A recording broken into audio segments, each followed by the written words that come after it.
नमस्कार, स्वागत है आपका हमारे चैनल पर। मैं हूं आपके साथ शिप्रा सैनी। पूर्वोत्तर भारत के 3 राज्य नागालैंड, मेघालय और त्रिपुरा के चुनावी नतीजे सामने आए हैं, जहां बीजेपी ने जीत का परचम लहराया है। नागालैंड में बीजेपी गठबंधन की प्रचंड जीत हुई है, तो वहीं मेघालय और त्रिपुरा में भी बीजेपी गठबंधन की जीत का डंका बजा है। आपको बता दें, इसके अलावा 5 राज्यों की 6 सीटों पर उपचुनाव के नतीजे भी सामने आए हैं, जहां बीजेपी ने विपक्ष को मात दी है। कांग्रेस पार्टी, टीएमसी और इसके अलावा वामपंथी जो दल है, उन्हें बड़ा झटका लगा है। तो ये चुनावी नतीजे जो कि 2024 लोकसभा चुनाव से पहले काफी महत्वपूर्ण माने जा रहे हैं। और नागालैंड की अगर बात की जाए तो नागालैंड में कुल 60 विधानसभा सीटें हैं, जिसमें से 59 सीटों पर चुनाव हुए थे और नतीजे सामने आए हैं, जिसपे 55 सीटों के नतीजे जो हैं वो डिक्लेयर हो चुके हैं, जिसमें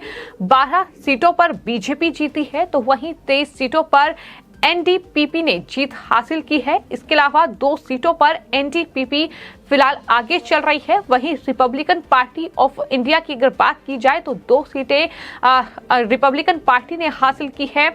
वहीं एनसीपी 5 सीटें नागालैंड में जीती है, 2 सीटों पर फिलहाल लीड कर रही है। नेशनल पीपल्स पार्टी 5 सीटें हासिल की है और 2 जो सीटें हैं वो लोक जनशक्ति पार्टी को हासिल हुई है। तो कुल मिलाकर नागालैंड की जनता ने इस बार एनडीपीपी बीजेपी गठबंधन के पक्ष में पिछले चुनाव की तुलना में कहीं ज्यादा समर्थन जो है वो बीजेपी गठबंधन को दिया है। और यही वजह है कि ये जो जीत है ये बीजेपी गठबंधन के लिए एक प्रचंड जीत के तौर पर देखी जा रही है। गठबंधन में हुए समझौते के तहत मुख्यमंत्री नेफ्यू रियो की पार्टी एनडीपीपी ने 60 में से 40 सीटों पर, बीजेपी ने 20 सीटों पर चुनाव लड़ा था। तो फिलहाल नागालैंड में बीजेपी गठबंधन की ये प्रचंड जीत हुई है। तो नागालैंड में बीजेपी गठबंधन की जो प्रचंड जीत हुई है, उसके बाद आपको बता दें जो नागालैंड सरकार में मंत्री और बीजेपी के अध्यक्ष हैं नागालैंड में, तेमचेन इमना, उन्होंने चुनावी नतीजों पर प्रतिक्रिया दी है और वो काफी खुश इन तमाम रिजल्ट से हैं। और यही वजह है कि वो ट्विटर पर एक फिल्मी तरीके से उन्होंने ट्वीट किया है।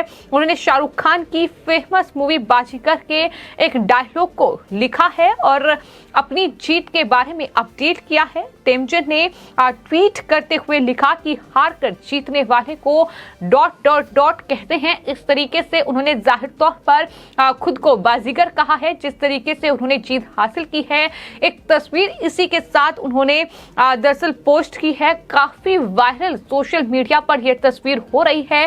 प्रधानमंत्री नरेंद्र मोदी ने भी नागालैंड में जीत का श्रेय जो है वो बीजेपी नागालैंड और साथ ही बीजेपी के तमाम कार्यकर्ताओं को दिया है। बात अगर मेघालय की जाए तो मेघालय में भी विधानसभा की कुल 60 सीटें हैं और 60 सीटों में से 20 पर एनपीपी ने जीत हासिल की है। 5 सीट पर वो लीड कर रही है। बीजेपी 2 सीटें जीती हैं, 1 सीट पर बीजेपी फिलहाल लीड कर रही है।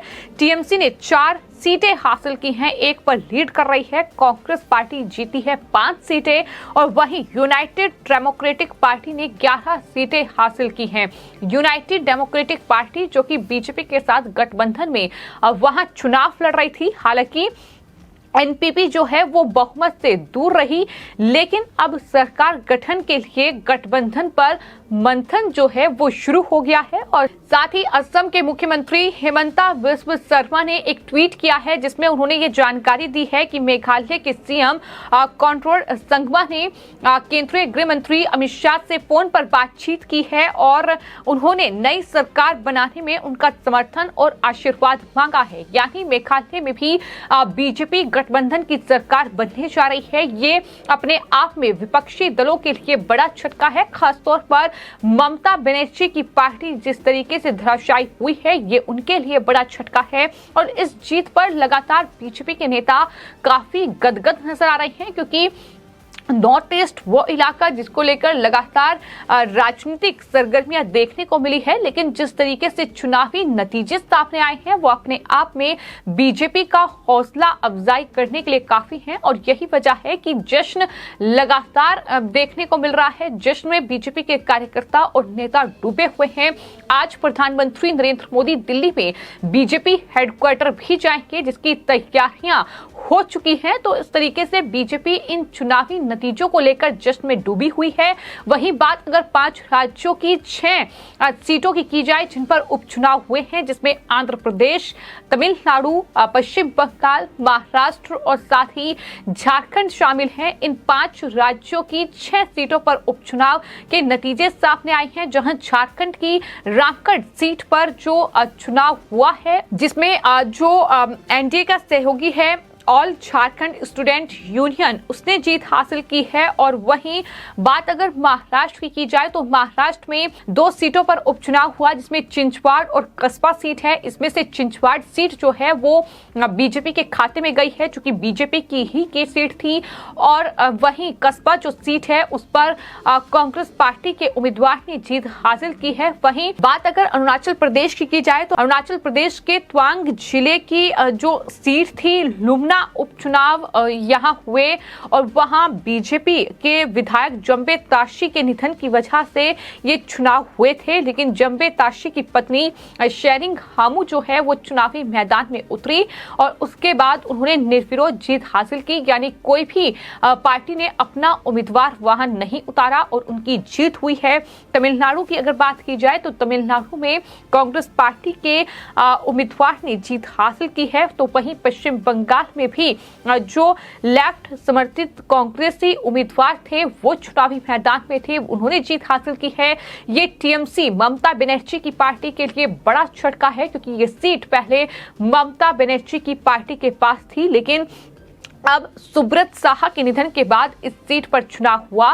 लेकिन अब ये सीट जो है वो लेफ्ट समर्थित कांग्रेस पार्टी के खाते में गई है। तो इस तरीके से ये 5 राज्यों की 6 सीट जिन पर उपचुनाव हुए उसके नतीजे सामने आए हैं। जाहिर तौर पर बीजेपी के लिए पूर्वोत्तर भारत से लेकर जो झारखंड, महाराष्ट्र और साथ ही अरुणाचल प्रदेश तक जो चुनाव हुए हैं उसमें बीजेपी ने जीत का परचम लहराया है। तमाम आरोपों के बीच ये चुनाव हुए हैं। आपको बता दें कि फिलहाल तमाम अलग अलग मुद्दों को लेकर लगातार मोदी सरकार को घेरा जा रहा है। बीजेपी पर तमाम आरोप लगाए जा रहे हैं। चाहे फिर बात अडानी मुद्दे की हो, फिर चाहे बात महंगाई की हो, बेरोजगारी की हो, या फिर जिस तरीके से बीबीसी की डॉक्यूमेंट्री सामने आई, तमाम ऐसे मुद्दे जिनको लेकर सरकार को घेरा गया, प्रधानमंत्री नरेंद्र मोदी को भ्रष्ट बताया गया। लेकिन इन तमाम मुद्दों के बीच ये उपचुनाव हुए हैं।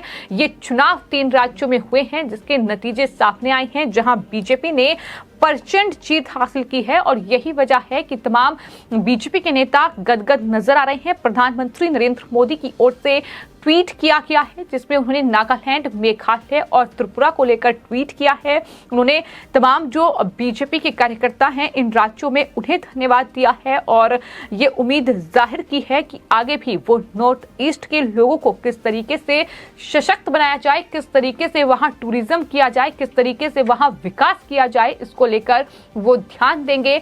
ये बात प्रधानमंत्री की ओर से कही गई है। तो वहीं उत्तर प्रदेश के मुख्यमंत्री योगी आदित्यनाथ ने भी नागालैंड में बीजेपी गठबंधन की प्रचंड जीत पर जो है ट्वीट किया है और लिखा है कि बीजेपी नागालैंड गठबंधन की शानदार विजय जाहिर तौर पर प्रधानमंत्री नरेंद्र मोदी की जो तमाम नीतियां हैं उसके प्रति नागालैंड के वासियों का जो अटूट विश्वास है वो दिखाती है। तो इस तरीके से बीजेपी की जीत जाहिर तौर पर तमाम बीजेपी और जो गठबंधन में पार्टियां बीजेपी के साथ थी उनके तमाम कार्यकर्ता जश्न में डूबे नजर आ रहे हैं। फिलहाल आपकी इन चुनाव नतीजों पर क्या राय है हमें कमेंट बॉक्स में जरूर लिखें और चैनल को सब्सक्राइब करें। धन्यवाद।